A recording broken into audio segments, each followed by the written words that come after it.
കൊടുക്കാണ്. സ്കൂളിൽ നിന്ന് കിട്ടിയ അമരത്തൈയാണ്. അമരയ്ക്ക് പിടിച്ചു കേട്ടോ. ഒടിഞ്ഞു വീണ് ഇത് നിറയെ കാ പിടിച്ചേക്കാണ്. കണ്ടോ?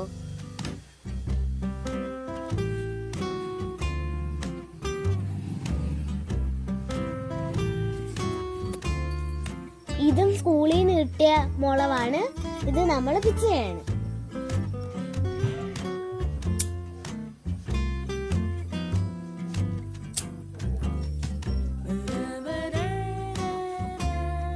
നമുക്കിത് കൃഷി തുടങ്ങിയപ്പോ ഒന്നും അറിയില്ലായിരുന്നു.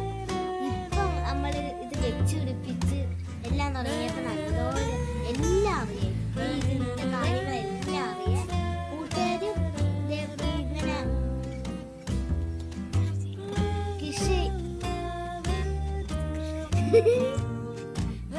എല്ലാരും ഇതേപോലെ കൃഷി ചെയ്യണം കേട്ടാ.